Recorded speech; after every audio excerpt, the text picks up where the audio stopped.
Hello everyone, आज के इस वीडियो में हम पढ़ने वाले हैं क्लास 10th फिजिक्स का पहला चैप्टर जो है प्रकाश का परावर्तन तथा अपवर्तन, जिसका हम बहुत ही इंपॉर्टेंट टॉपिक आज के इस वीडियो में डिस्कस करेंगे जो है प्रतिबिंब। तो प्रतिबिंब अर्थात जो इमेज होता है ये क्या होता है, और प्रतिबिंब के दो प्रकार होते हैं, एक होता है वास्तविक प्रतिबिंब और एक होता है आभासीय प्रतिबिंब। तो ये दो क्या होते हैं पूरा हम डिटेल में आज के इस वीडियो में एक्सप्लेन करेंगे। और चलिए दोस्तों हम समझ लेते हैं कि ये दोनों क्या हैं। ठीक है, तो सबसे पहले तो हम प्रतिबिंब को जानेंगे कि प्रतिबिंब हम कहते किसे हैं, उसके बाद हम इसके प्रकार पर डिस्कस करेंगे। प्रतिबिंब जिसे हम इमेज कहते हैं। तो देखिए प्रतिबिंब क्या होता है। प्रतिबिंब का सिंपल सा परिभाषा यही होता है कि जब प्रकाश की दो किरणें, मतलब देखिए सबसे पहली बात तो ये समझ लीजिए प्रतिबिंब होने के लिए कम से कम दो प्रकाश किरणों का होना आवश्यक है। ठीक है, और दोनों प्रकाश किरणों का मिलना आवश्यक है, तभी जाकर जब प्रकाश किरणें कम से कम दो होनी चाहिए और दोनों एक ही बिंदु पर मिलेंगी तो वही बिंदु प्रतिबिंब कहलाएगा।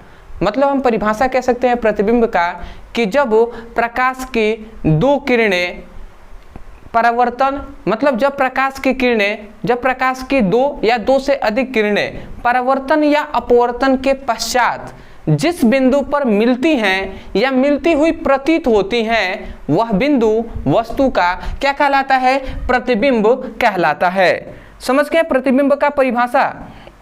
तो प्रतिबिंब का सिंपल सा हम यही परिभाषा कह सकते हैं कि जब प्रकाश की दो या दो से अधिक किरणें, मतलब जब दो या दो से अधिक प्रकाश की किरणें परावर्तन या अपवर्तन के पश्चात जिस बिंदु पर मिलती हैं या मिलती हुई प्रतीत होती हैं वही प्रतिबिंब कहलाता है। अभी हम परिभाषा तो पहले मैं लिख दे रहा हूँ, थोड़ा सा समझने का यहाँ पे प्रयास कीजिएगा, फिगर से हम समझाएंगे और भी बेटर तरीके से समझ में आएगा।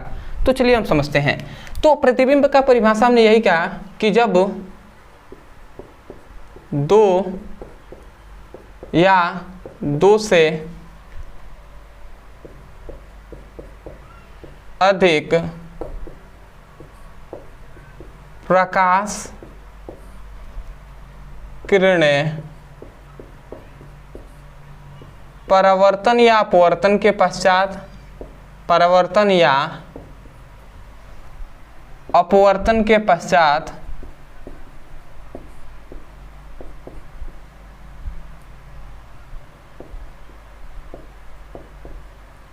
परावर्तन या अपवर्तन के पश्चात जिस बिंदु पर मिलती हैं,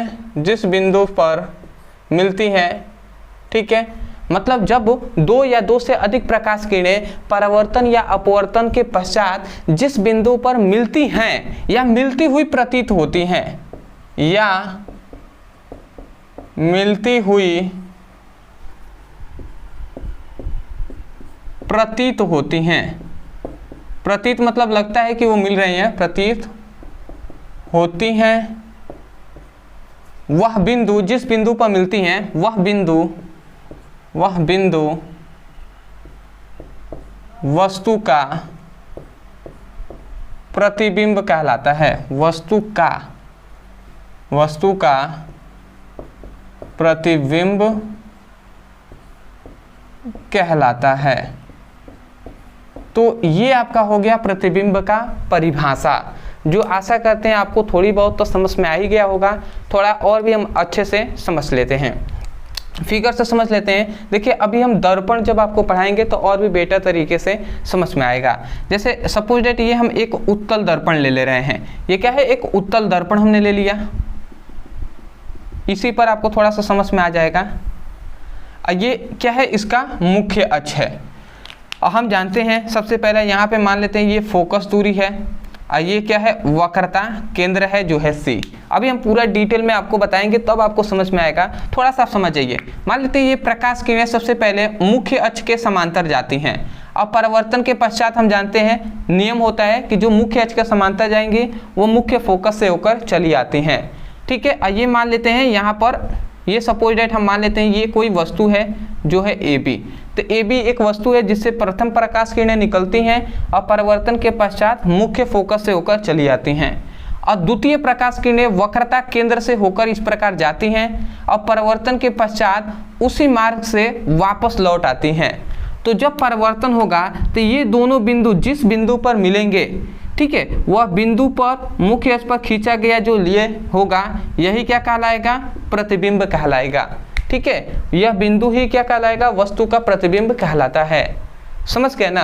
तो वही हमने कहा था, देखिए हमने कहा था जब दो या दो से अधिक प्रकाश किरणें, यहाँ पे तो दो ही प्रकाश किरणें हैं या दो से अधिक भी हो सकता है, तो जब दो या दो से अधिक प्रकाश किरणें परावर्तन या अपवर्तन के पश्चात, तो जो क्या है दर्पण होता है वहां पे परावर्तन की घटना होता है, तो परावर्तन या अपवर्तन के पश्चात जिस बिंदु पर मिलती हैं, परावर्तन या अपवर्तन के पश्चात जिस बिंदु पर मिलती हैं या प्रतिच्छेदित करती हैं, प्रतिच्छेदित मतलब जिस बिंदु पर काटती हैं, वह बिंदु देखिए मिलती हैं या मिलती हुई प्रतीत होती हैं। प्रतीत होती हैं का मतलब कि अभी हम बताएंगे कि मतलब ऐसा लगेगा कि वहाँ पे मिल रही हैं, परंतु वास्तव में वहाँ पे नहीं मिलेंगे, वह भी हम बताएंगे। अभी हम केवल ये बता रहे हैं कि पश्चात किसी बिंदु पर मिलती हैं, ठीक है, तो वह बिंदु वस्तु का प्रतिबिंब कहलाता है। ठीक है, तो ये हमने एक फिगर से समझाया है आपको, ये है अवतल पे। उत्तल पे भी हम समझा देते हैं, जैसे आपको सपोज डैट ये एक हमने उत्तल दर्पण ले लिया, ठीक है, ये इसका मुख्य अक्ष है। ठीक है, अब देखिए यहाँ से सर्वप्रथम एक प्रकाश किरणें मुख्य अक्ष के समांतर इस प्रकार जाती हैं और एक ये भी प्रकाश किरणें मुख्य अक्ष के समांतर जाती हैं, और परावर्तन के पश्चात हम जानते हैं कि ये इस दिशा में चली जाएंगी और परावर्तन के पश्चात ये इस दिशा में मतलब चली जाती हैं। समझते हैं, ये इधर चली जाती हैं, ये इधर। अब बताइए ये दोनों प्रकाश किरणें एक इधर चली जा रही है एक इधर, तो ये दोनों वास्तव में कहीं मिलेंगी नहीं, ना मिलेंगी। ये इधर चला गया ये इधर, तो कहीं नहीं मिलेंगी, तो मिलेंगी तो नहीं, परंतु इन दोनों को यदि हम पीछे लाते हैं, ठीक है, इन दोनों को यदि हम पीछे लाते हैं तो ये पीछे लाने पर इस बिंदु पर मिल रही हैं, तो ये वास्तव में तो नहीं परंतु मिलती हुई प्रतीत हो रही है ना, ऐसा लग रहा है कि यहाँ पर मिल जाएंगी, तो यही बिंदु क्या कहलाता है, वस्तु का प्रतिबिंब कहलाता है। ठीक है, और मैं अभी आपको समझाऊंगा इनके प्रकार पे, तो यही फिगर से हम समझाएंगे, तो उसमें हम यही बताएंगे कि यहाँ पे जो प्रतिबिंब बन रहा है ये वास्तविक प्रतिबिंब है, वास्तविक प्रतिबिंब, और यहाँ पे जो प्रतिबिंब ये बन रहा है ये आभासी प्रतिबिंब है।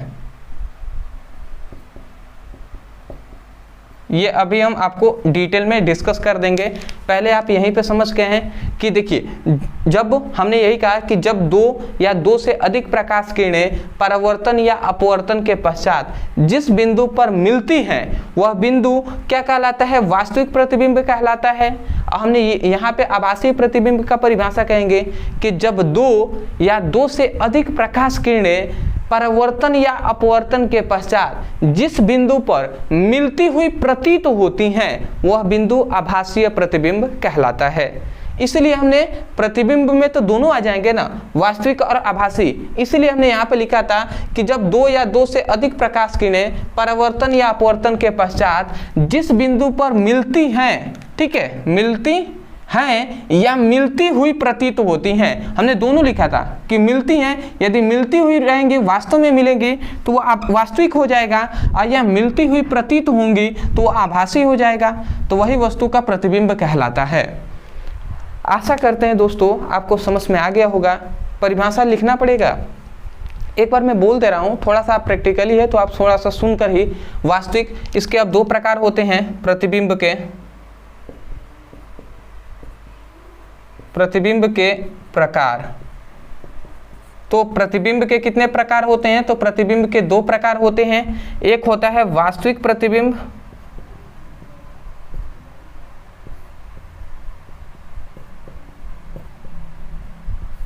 और दूसरा होता है आभासीय प्रतिबिंब।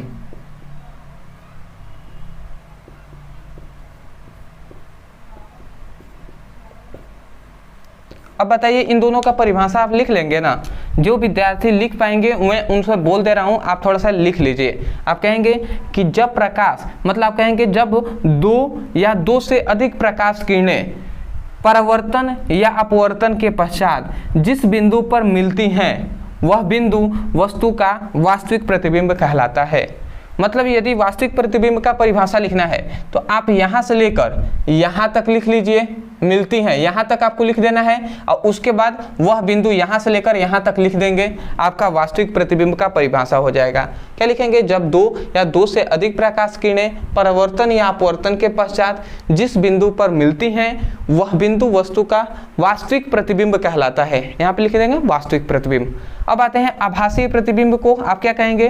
देखिए, वास्तविक प्रतिबिंब का परिभाषा लिखने के बाद ये फिगर आप बना लेंगे और आभासीय प्रतिबिंब लिखने के बाद ये फिगर बनाएंगे।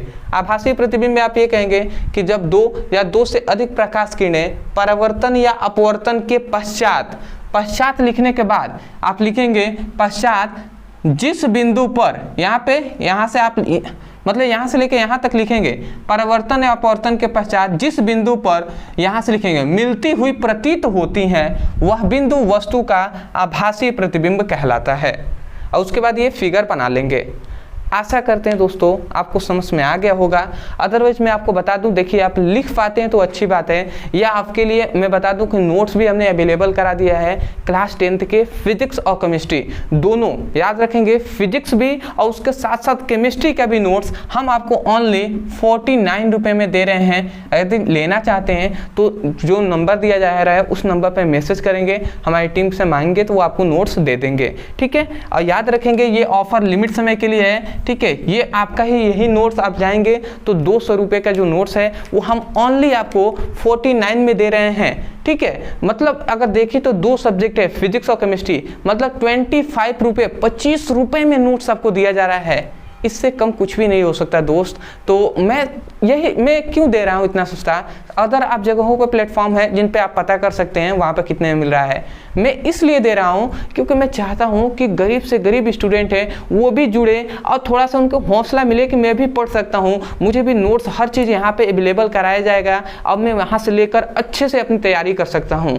तो जो भी विद्यार्थी अच्छे से और सीरियस होकर पढ़ना चाहते हैं वो इस चैनल से जुड़े रहें, यहाँ से अच्छे से पढ़ाई करें और प्लेलिस्ट के अनुसार आप पढ़ाई कीजिए। रेगुलर आपको सुबह और शाम को आपको वीडियो अपलोड होता है, तो ध्यान लगाकर मन लगाकर पढ़ाई कीजिए और अपने स्कूल में जाइए, कोचिंग में जाइए। तो इस चैनल का यदि आपको लगता है कि ये चैनल आपके लिए कुछ बेहतर कर रहा है तो इस चैनल के बारे में अपने दोस्तों से बताइए, उनके पास लिंक को शेयर कीजिए, उनसे कहिए कि आप भी इस चैनल से पढ़ाई कीजिए। समझ गए? तो चलिए दोस्तों, आज के लिए इतना है। मिलते एक बेहतरीन टॉपिक के साथ, तब तक के लिए धन्यवाद।